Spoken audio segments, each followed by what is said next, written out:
नमस्कार, यहाँहरू अहिले हेर्दै हुनुहुन्छ नेपाल टेलिभिजन र म प्रनिशा यहाँ सामु प्रस्तुत भइसकेकी छु कार्यक्रम मार्गदर्शनको साथमा। दर्शकवृन्द, आजको यस कार्यक्रममा हामी यहाँलाई प्रदेश नम्बर 2 बारा जिल्लाको पूर्वी उत्तर भागमा रहेको कोल्भी नगरपालिकाको बारेमा देखाउन गइरहेका छौं। कोल्भी नगरपालिका कृषि प्रधान नगरपालिका हो। त्यसैले यस क्षेत्रको विकासको लागि यहाँका जनप्रतिनिधिहरू साथै पदाधिकारीहरूले कृषि क्षेत्रको विकास र आधुनिकीकरणमा जोड दिँदै आइरहेका छन्। प्रस्तुत छ यसै सम्बन्धी तयार पारिएको यो रिपोर्ट।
गर्न जिल्ला कृषि विकास कार्यालयसँग समन्वय गरिरहेको छ। यस नगरका नगरवासीहरूले कृषि उपजको रूपमा विभिन्न अन्न बाली जस्तै धान, मकै, गहुँ र दलहन, तेलहन, नगदे बाली, तरकारी तथा फलफुलहरू उत्पादन गर्ने गर्दछन्। धान खेती र तरकारी खेतीको लागि पकेट क्षेत्र निर्धारण गरी किसानहरूलाई व्यावसायिक कृषिमा अग्रसर गराउन यस नगरपालिका लागि परेको छ। यसका साथै कृषि सडकहरू निर्माण गर्ने क्रम पनि द्रुत गतिमा अगाडि बढिरहेको छ। विशेष गरी हामीले चाहिँ कृषिमा केन्द्रित बजेटहरू बनाउँछौँ। कृषि सडकहरू, कृषि विद्युतीकरणहरू, सिँचाइका कामहरू र यो नगरपालिकाका सबै जनतालाई चाहिँ आफ्नो चाहिँ कृषिमा आधारित कार्यक्रमहरू हामीले अगाडि बढाएका छौँ। अब अहिले कृषि आधुनिकीकरणको लागि हामीले चाहिँ यसलाई अब धान बालीको चाहिँ पकेट क्षेत्रको रूपमा चाहिँ यसलाई विस्तार गर्दैछौँ। अनि केही हाम्रो 8 नम्बर, 9 नम्बर, 2 नम्बर वार्डहरूलाई हामीले चाहिँ तरकारीमा पनि तरकारीको पकेट क्षेत्र र हाम्रो विशेष गरी चाहिँ यो कोल्भी नगरपालिकाको चाहिँ एउटा आफ्नै किसिमको पहिचान यो चाहिँ यहाँ माछा गाउँ पनि छ र हामीले चाहिँ यसलाई चाहिँ माछाको चाहिँ पकेट क्षेत्रको रूपमा पनि हामीले डेभलप गरिरहेका छौँ। कोलवी नगरपालिकाका कतिपय किसानहरूले आर्थिक उपार्जनका लागि माछा पालन पनि गर्दछन्। यहाँका 11 वडाहरूमध्ये 9 वडाहरूमा माछा पालन गरिन्छ। यस नगरपालिकामा झण्डै 700 वटा माछा पोखरीहरू छन्। मत्स्य पर्यटनमा ठूलो सम्भावना बोकेको यस नगरमा माछा पालनका लागि पकेट क्षेत्र निर्धारण गरेर यसलाई व्यवस्थित ढङ्गमा अगाडि बढाउन सकेमा यहाँका मानिसहरूको जीवनस्तर उकास्नमा धेरै मद्दत पुग्नेछ। कोलवी नगरपालिकाका जनप्रतिनिधिहरू कृषि क्षेत्रको विकासलाई प्राथमिकतामा राख्दै यस नगरका विकास कार्यहरूलाई अगाडि बढाउने बताउनुहुन्छ। हाम्रो वडा चाहिँ अत्यन्तै सिँचाइको लागि 3 बाली हुने अत्यन्तै राम्रो उत्पादन हुने माटो हुँदै पनि सिँचाइको लागि लामो समयदेखि हामी चाहिँ एकदम समस्यामा थियौँ। तर हामीले यसपालिदेखि चाहिँ यो डिप बोरिङको कार्यलाई चाहिँ हामीले नगरपालिका र वडाको एउटा चाहिँ सहयोगमा र सम्पूर्ण जनताहरूको सहयोगमा चाहिँ हामीले डिप बोरिङ निर्माणको कार्यलाई अगाडि बढाएका छौँ। हामीले 1 वर्षभित्र चाहिँ यही आर्थिक वर्षभित्र चाहिँ यहाँको सिँचाइको समस्यालाई समाधान गरेर हामी चाहिँ किसानहरूको एउटा चाहिँ उब्जाउ हुनको लागि चाहिँ त्यो टेवा पुर्याउने कार्यमा अघि बढेका छौँ। गत वर्ष 3-4वटा नयाँ कृषि सडकहरू चाहिँ हामी खोल्यौँ र यसपालि पनि 4-5वटा अझै नयाँ कृषि सडक खोल्ने योजना रहेको छ र किसानको लागि यो खोल्यो भने धेरै सुविधा हुन्छ।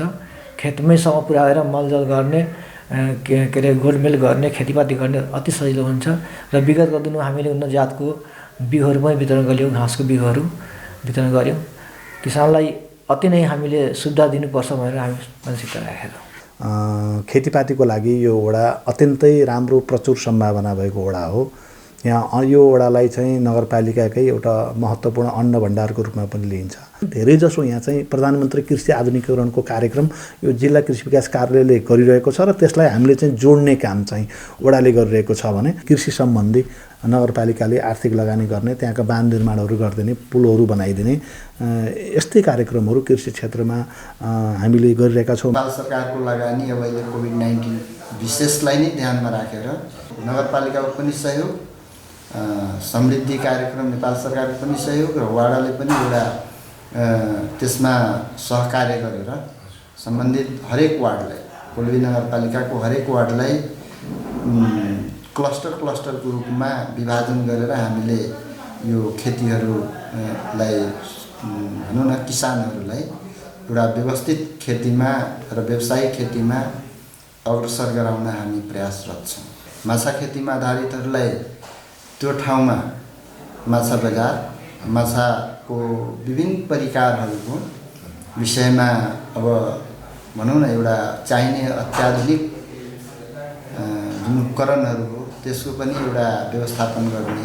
अब कृषिको लागि त मुख्य यो वार्डमा अब हामीले माछालाई नै ठान्दछौँ मुख्य। माछाको लागि पनि हामीले औषधिहरू केही वितरण भएछ, यसपालि अरू पनि थप कार्यक्रम माग गरेका छौँ। पर्यटकीय गन्तव्य त अब भनौँ न त्यही माछा पोखरीलाई नै हामी ठान्दछौँ। सायद बङ्गलादेशको पनि टुरिस्टहरू आएर हेरेर जानुभयो, अरू देशको। नेपालको त सधैँ छ, अरू विदेशीहरू पनि आएर बोधवनको माछाको पोखरी, माछाको उत्पादनको बारेमा सबै रेकर्ड लिएर जानुभएछ। यो नगरपालिका कृषि कर्मका लागि राम्रो सिँचाइ सुविधा भएको स्थान हो। सिँचाइका लागि प्राकृतिक स्रोतहरू उपलब्ध रहेको यस नगरमा कुल 36 वटा सिँचाइ आयोजनाहरू सञ्चालित छन्, जसबाट करिब 4117 हेक्टर क्षेत्रफल सिंचित छ। खानेपानीका लागि नगरपालिका क्षेत्रमा रहेका कुल 8764 घर परिवार मध्ये 7089 घर परिवारले ट्युबवेलको पानी उपयोग गर्दछन् भने 858 परिवारले सार्वजनिक धाराको प्रयोग गर्दछन्। 788 परिवारको भने घरमै खानेपानीको धारा उपलब्ध छ। यहाँका जनताहरूलाई स्वच्छ खानेपानी उपलब्ध गराउन स्थानीय सरकारले विभिन्न दात्री निकायहरूसँग समन्वय पनि गरिरहेको छ। कोलवी नगरपालिका क्षेत्रमा कुल सडक सञ्जालको लम्बाइ 110 किलोमिटर रहेको छ। तामागढी सिमरौनगढ सडक खण्ड निजगढ र कोलवीको सिमानामा पुगेर काठमाडौँ निजगढ द्रुतमार्गसँग जोडिन्छ। स्थानीयहरूको माग अनुसार सिमरौनगढमा भन्सार कार्यालय सञ्चालनमा आएमा र काठमाडौँ निजगढ द्रुतमार्ग निर्माण कार्य सम्पन्न भएको अवस्थामा भावी दिनमा कोलवीले आफ्नो बजार काठमाडौँसम्म विस्तार गर्न सक्नेछ। तामागढी सिमरौनगढ एउटा चाहिँ हुलाकी सडक छ। त्यो हुलाकी सडक लगभग अब सम्पन्न हुने अवस्थामा पुगेको छ र हाम्रो स्थानीय तहको त्यसमा धेरै ठुलो पहल, ठेकेदारले समयमा काम नगरे तापनि हामीले ठेकेदारलाई बोलाएर ल्याउने र त्यो कामहरू चाहिँ हामीले अगाडि बढाएका छौँ र लगभग सम्पन्न हुने अवस्थामा पुगेको छ र त्यो हुलाकी सडक गएर चाहिँ फास्ट ट्र्याकसँग जोडिन्छ। हाम्रो निजगढ र कोलीको सिमानामा फास्ट ट्र्याक आएर बसेको छ महेन्द्र राजमार्गमा, त्यहाँनिर यो हुलाकी सडक गएर जोडिन्छ र अनि भोलि सिमरौनगढमा चाहिँ अब भन्सारको लागि हामीले माग गरिरहेका छौँ र त्यो भन्सार यदि चालु हुने बित्तिकै चाहिँ अनि यो कोलबी चाहिँ इन्डियाको भन्सारदेखि लिएर फास्ट ट्र्याकसँग जोडिन्छ र यसले चाहिँ भोलि काठमाडौँसम्मको चाहिँ मार्केट लिन्छ र भोलि चाहिँ अब त्यो फास्ट ट्र्याक सुरु हुने बित्तिकै चाहिँ कोलबीको जनताहरू लगभग 1 घन्टाको समयमा काठमाडौँ पुग्न सक्ने अवस्था हुन्छ र त्यसमा चाहिँ अहिले अब जुन प्रस्तावित अन्तर्राष्ट्रिय विमानस्थल छ त्यो विमानस्थल चाहिँ टोटल हाम्रो कोलीको भूभागमा पर्छ र त्यो यदि निर्माण भइसक्दाखेरि चाहिँ कोलबीको चाहिँ धेरै अगाडि विकास बढ्छ। मैले चाहिँ यो वर्षसम्ममा चाहिँ सबै वार्डहरूमा चाहिँ कालोपत्रे सडक जोड्ने योजनाको विषयमा अगाडि बढाएको छु र अन्य विकासका कामहरूमा हामीले चाहिँ अब नालाहरू भए, बजार व्यवस्थापनहरू भए, यहाँका बजारहरूलाई चाहिँ व्यवस्थित गर्ने, सरसफाइ गर्ने, नाला ढलहरू निर्माण गर्ने काममा हाम्रो ध्यान केन्द्रित भएर त्यसरी हामीले कार्यक्रम अगाडि बढाएका छौँ। हाल यस नगरपालिकामा 10 वटा स्वास्थ्य संस्थाहरू छन्, जसमध्ये पोषण सेवा र परामर्श सेवा सबै स्वास्थ्य संस्थाहरूमा र सुरक्षित मातृत्व 6 स्वास्थ्य संस्थाहरूमा उपलब्ध छ। यहाँ एक सर्पदंश उपचार केन्द्र पनि सञ्चालित छ भने छिट्टै नै 15 शय्याको अस्पताल पनि सञ्चालनमा आउन लागेको छ। यहाँ सबभन्दा बढी समस्या सर्पलेको डसाइबाट चाहिँ मृत्यु हुने सङ्ख्या बढी थियो। त्यसले गर्दा नगरपालिकाले आफ्नै बजेटबाट चाहिँ सर्पदंश उपचार केन्द्र चाहिँ हाम्रो चाहिँ सञ्चालनमा ल्याएको छ। त्यसै गरी 11वटै वार्डमा चाहिँ हामीले स्वास्थ्य संस्थाहरू सञ्चालन गरिरहेका छौँ। 2टा चाहिँ हामीले यहाँ बर्थिङ सेन्टर सञ्चालनमा ल्याएका छौँ र हाम्रो चाहिँ 15 शय्याको हस्पिटल अब लगभग चाहिँ 2 महिनाभित्रमा निर्माण सम्पन्न भएर चाहिँ त्यहाँ चाहिँ हामी सञ्चालनमा ल्याउँदैछौँ र यो वर्ष पनि स्थानीय तहलाई चाहिँ 25 शय्याको हस्पिटल बनाउने भनेर नेपाल सरकारको भनाअनुसार चाहिँ यो नगरपालिका बजेट आइसकेको छ र हामीले चाहिँ त्यो बिल्डिङ बनाउनलाई हामीले चाहिँ अगाडि बढाउँदैछौँ। कोलवी नगरपालिकामा 26 आधारभूत र 6 माध्यमिक विद्यालय गरी जम्मा 32 वटा विद्यालयहरू रहेका छन्।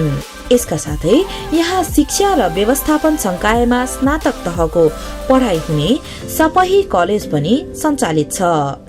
सबै वार्डका चाहिँ शैक्षिक संस्थाहरूलाई हामीले चाहिँ व्यवस्थित गरेका छौँ र तिनलाई चाहिँ हामीले यो अहिलेको आधुनिकताको हिसाबमा अङ्ग्रेजी माध्यमका पढाइहरू हामीले सञ्चालन गरेका छौँ र यस नगरपालिकामा एउटा सबै कलेज भनेर हामीले ब्याचलरसम्मको पढाइ सञ्चालन गरेका छौँ। त्यसलाई चाहिँ कोली नगरपालिकाले चाहिँ त्यसको बिल्डिङ बनाउनुदेखि लिएर अनुदानहरू दिएर सञ्चालन गरेका छ र हामी यहाँ चाहिँ अहिले 6 वटा चाहिँ माध्यमिक तहका 12 क्लाससम्मका कक्षा सञ्चालन भएका विद्यालय छन्। तिनका भौतिक पूर्वाधार, त्यहाँको चाहिँ शैक्षिक स्तर चाहिँ बढाउनको लागि चाहिँ विभिन्न दिनुपर्ने सहयोगहरू नगरपालिकाले गरिरहेको छ। नेपाल सरकारले विशेष अवस्थामा रहेका नागरिकहरू, ज्येष्ठ नागरिक, एकल महिला, अपाङ्ग, दलित, लोपोन्मुख जात जाति र बालबालिकाहरूको लागि सामाजिक सुरक्षा भत्ता बापत मासिक रूपमा निश्चित रकम प्रदान गरिरहेको छ। सामाजिक सुरक्षा भत्ता पाउनेहरूको वार्षिक तथ्याङ्क अध्यावधिक गर्ने र नियमित रूपमा भत्ता वितरण गरी सोको दुरुस्त अभिलेख व्यवस्थापन गर्ने प्राथमिक दायित्व स्थानीय सरकारको रहेको छ। त्यसै अनुरूप यस कोलवी नगरपालिकाले पनि नियमित रूपमा सामाजिक सुरक्षा भत्ता वितरण गर्दै आइरहेको छ। गत आर्थिक वर्षमा यस नगरपालिकाले 1719 ज्येष्ठ नागरिक, 1043 एकल महिला, 111 पूर्ण अपाङ्ग, 93 आंशिक अपाङ्ग र 219 दलितहरूलाई सामाजिक सुरक्षा भत्ता वितरण गरेको थियो। कोलवी नगरपालिका ऐतिहासिक, धार्मिक, सांस्कृतिक र प्राकृतिक रूपले महत्वपूर्ण क्षेत्र हो। यहाँ पाताल गंगा,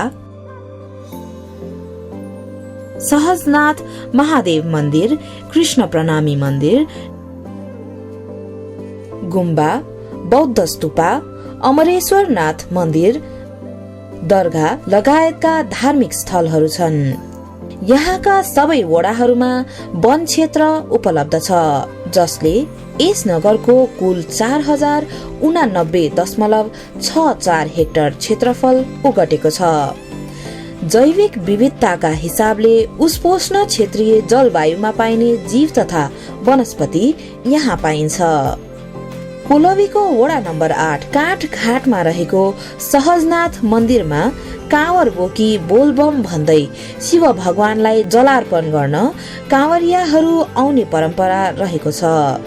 यस मन्दिरमा साउनको प्रत्येक सोमबार भक्तजनहरूको घुइँचो लाग्ने गर्छ र प्रत्येक वर्ष साउनको शिवरात्रिमा ठूलो मेला पनि लाग्दछ। यी धार्मिक, सांस्कृतिक र प्राकृतिक सम्पदाहरूलाई आधुनिक तरिकाले विकास तथा संरक्षण गरी पर्यटकीय स्थलका रूपमा चिनाउन कोलवी नगरपालिकाले प्रयास गरिरहेको छ।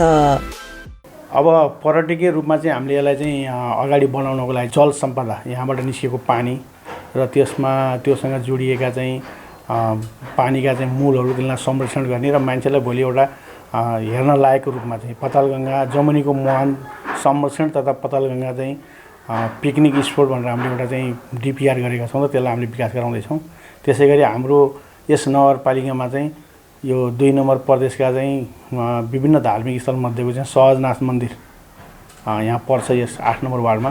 त्यसलाई पनि हामीले एउटा पर्यटकीय रूपमा अगाडि बढाइरहेका छौँ भने विभिन्न यहाँका मठ मन्दिरहरूलाई पनि हामीले अगाडि बढाएका छौँ र विशेष गरी हामीले चाहिँ यसलाई हाम्रो माछा गाउँ भनिन्छ 5 नम्बर वार्डमा पोखरी नै पोखरी भएको लगभग 700 पोखरी छन् र त्यसलाई हामीले एउटा पर्यटकीय रूपमा चाहिँ माछा गाउँको रूपमा चाहिँ अगाडि बढाइरहेका छौँ।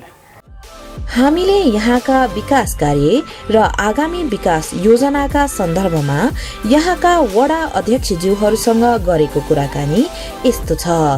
पहिला भन्दा त अहिले विकास नै बढी भएको, अहिलेसम्म पनि अब भोलि पनि हामी सोच राखेको छु स्वास्थ्य र शिक्षा र त्यो हाम्रो बाटो घाटो पर्यटकीय त्यो सोच राखेको छु कि अझै बढाउने हाम्रो सोच छ। विद्यालयमा शौचालय छैन, त्यो विद्यालयको लागि शौचालय निर्माण पनि गरेका छौँ। अनि पर्खाल निर्माण पनि जुन हाम्रो विद्यालयहरूमा पर्खाल निर्माण छैन त्यसको लागि पर्खाल पनि घेराबार पनि गरिदिएका छौँ। र त्यस्तै अब बच्चाहरूको लागि अब खाजाको व्यवस्था पनि भइरहेछ। गत वर्ष हाम्रो आफ्नै स्वास्थ्य भवन पनि निर्माण गऱ्यौँ हामीहरू वडा बजेटबाट। समय समयमा स्वास्थ्य समितिको मिटिङ पनि गरेर हामी छलफल गरेका छौँ कि कुनै सेवाग्राहीलाई पनि यसो केही पर्दाखेरि हामीले पनि भन्नुहोस् बाहिर लैजानको लागि पनि कोसिस गर्छौँ र समयमा उहाँहरूको उपचार पनि हुनुपर्छ भनेर सबैलाई हाम्रो स्वास्थ्य कर्मीहरूलाई त भन्ने गरेका छौँ। यो म आएपछि यो तपाईँको यो पिच बाटो हेर्दै हुनुहुन्छ, यो पिच बाटो मैले नै बनाएको हो, वडाको बजेटबाट मैले बनाएको छु र तपाईँको वडा कार्यालय भवन पनि अहिले बनाउँदैछु। एक तला बनाइसकेँ, अर्को तला अहिले थप्दैछु। अहिले बजेट राखेको छु 20 लाख, त्यसमा विनियोजित गरेको छु यो। अनि यसपछि मैले त्यहाँ वडा कार्यालयबाट भएको कामहरू भन्दाखेरि मैले त्यहाँ यो तपाईँको यो नेरा प्रावि बरेवा र तपाईँको जनता प्रावि अमाउको पनि त्यहाँ भवन बनाइरहेको छु। अहिले पनि बन्दैछ, अहिले पनि बजेट फेरिराखेको छु त्यसमा। अनि विभिन्न त्यो बरेवामा बर बछनपुरवालाई अहिले मैले दुईटै टोललाई म ढलानबाट नै जोडिरहेको छु। पूर्वाधारमै हामी जोड दिएका छौँ र बाटोघाटोहरू अहिले जे जति भएछ यो सब अहिले नै बनेका छन् र बनाउने एकदम तर्खरमा छौँ र गरिराखेकै छौँ। नगरपालिका नहुँदाखेरि हामी जनप्रतिनिधि नहुँदाखेरि त्यतिखेर अलि शिक्षा हाम्रो नेपाल सरकारको स्तरबाट नै कमजोर जस्तै पुरैले गरिराख्नु भएको थियो। तर अहिले आएर अब हामी शिक्षामा पनि एकदम विशेष जोड दिएका छौँ र जुन हाम्रो भवनहरू थिएन भवनहरू सब अहिले रेडी अवस्थामा छन्, बनिराखेको हो। पूर्वाधारको कामहरू एकदम चालु अवस्थामा छन्। यसपालि हाम्रो सिँचाइको मामलामा 7 करोडको त्यो बन्यो नहर र हामी स्कुलको पनि भवन बनाइदियो र यसपालि पनि वाडा कार्यालय बनाइदिने र हाम्रो स्वास्थ्य चौकीको पनि बजेटै यसपालि आएको छ र हाम्रो एउटा यो भनौँ 7 नम्बर वाडामा बजार मोर्निङ बजार हाम्रो गाउँमा यस्तै आफ्नै घरको चाहिँ उत्पादन भएको आफ्नै खेतको उत्पादन भएको तरकारी भयो जेस उत्पादनको चौक बिहान ल्याउँछौँ त्यसलाई एउटा बजारको पनि स्थापना गर्छौँ। यसमा त परिवर्तन त धेरै विकास आएको छ। अब त्यो कुरो मैले भन्नुभन्दा पनि मेरा साथीभाइ 2 नम्बर वासीहरूले भन्ने कुरा हुन्। 2 नम्बर वार्डमा एउटा चिल्ड्रेन पार्क बनाउने भनेर चाहिँ हजुरहरूले देख्नु होला, त्यहाँ मन्दिर भन्ने ठाउँमा त्यहाँ अलिक सक्सेस भएको छैन, लागेको छु। त्यसलाई भावी दिनमा चाहिँ त्यसलाई चिल्ड्रेन पार्क बनाउने छु। जनप्रतिनिधि र कर्मचारी एकमत भएर अगाडि बढेमा विकास कार्य सहज र सान्दर्भिक हुने बताउनुहुन्छ कोलहवी नगरपालिकाका प्रमुख प्रशासकीय अधिकृत श्री हरेन्द्र कुमार श्रेष्ठ। स्थानीय तहमा चाहिँ अहिले जुन चाहिँ यसलाई सुधार गर्न चाहिँ जनप्रतिनिधिहरू र कर्मचारीहरूको एकमत भएर अगाडि बढ्दा चाहिँ साह्रै सान्दर्भिक हुन्छ। तर कतिपय स्थानमा अलिक विभिन्न समस्याहरू देखिया छन्। अब त्यसलाई जस हामीले समस्यालाई समाधान गर्दै आएका छौँ होइन। अब बिस्तारै क्रमिक रूपमा सिक्दै जाने हो र काम गर्दै जाने हो, लर्निङ बाई डुइङ भन्छ होइन। त्यसरी गर्दै गएर चाहिँ भोलि चाहिँ स्थानीय तहको सरकारी संहिता चाहिँ राम्रो होला भन्ने चाहिँ अपेक्षा गर्न सकिन्छ। यस नगरपालिकाको आन्तरिक आम्दानी अथवा आय स्रोत भन्ने कुरा यसमा चाहिँ यहाँ हाम्रो लाल बकैया नदी छ, त्यसमा चाहिँ नदीजन्य पदार्थ ढुङ्गा गिटी बालुवा त्यसमा टेन्डर लाग्ने गरेको छ, त्यसबाट एउटा आम्दानी हो। अर्को अब मालपोत अनि व्यवसाय करहरू बहाल करहरू पनि उठ्न त, तर मेन आम्दानी स्रोत भनेकै त्यही नदीजन्य पदार्थै हो। त्यसमा चाहिँ 11 वडामा ओडागत पनि यहाँ चाहिँ ओडागत भन्ने पनि छ होइन। ओडागतबाट पनि बजेट विनियोजन गरेको छ, नगरको आफ्नो नगर योजना भनेर पनि छुट्याउने गरेको छ। त्यसबाट जनताले जो ओडाबाट चाहिँ छनौट भएर आएका योजनाहरूलाई इन्डिकेट गरेर नगरसभामा नगर कार्यपालिका हुँदै नगरसभामा गएर टुङ्ग्याएर त्यसरी योजना आउँछ, विनियोजन हुन्छ र ती विनियोजन भएका योजनाहरू चाहिँ यो जुन सार्वजनिक खरिदेनहरू उपभोक्ता समिति मार्फत चाहिँ भएर कार्यान्वयन भएर चाहिँ मूल्याङ्कन भएर टुङ्गिन्छ। ती विनियोजन भएका रकमहरू ओडागत र नगरपालिका आफैले खर्च गर्छन् र त्यस्ता योजनाहरू चाहिँ विशेष गरेर आर्थिक क्षेत्र, सामाजिक क्षेत्र होइन, पूर्वाधार क्षेत्रहरूमा चाहिँ विनियोजन भएर खर्च हुने गरेका छन्।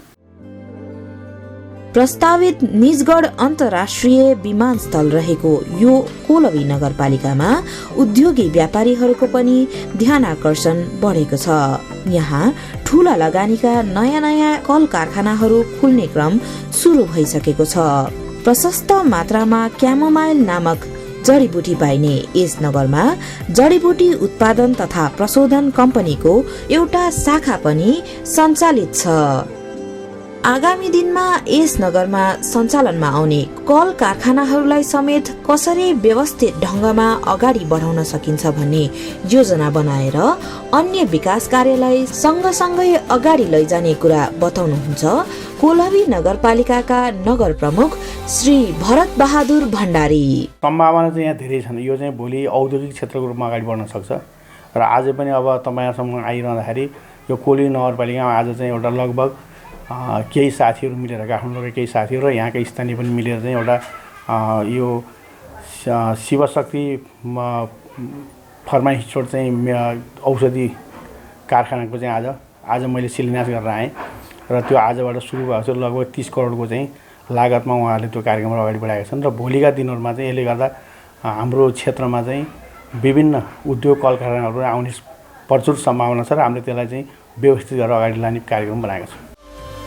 वर्तमान संघीय शासन व्यवस्थामा जनताको सबैभन्दा नजिकको सरकारको रूपमा गाउँपालिका र नगरपालिका रहेको छ। त्यसैले स्थानीय सरकारबाट जनताहरूले ठूलो अपेक्षा राख्नु स्वाभाविक हो। जनताहरूको विश्वास र अपेक्षामा खरो उत्रिनका लागि आफ्नो सेवा सुविधालाई छिटो, छरितो र प्रभावकारी बनाई विकास प्रक्रियालाई द्रुतोत्तर गतिमा अगाडि बढाउन लागि परेको छ कोल्हवी नगरपालिका।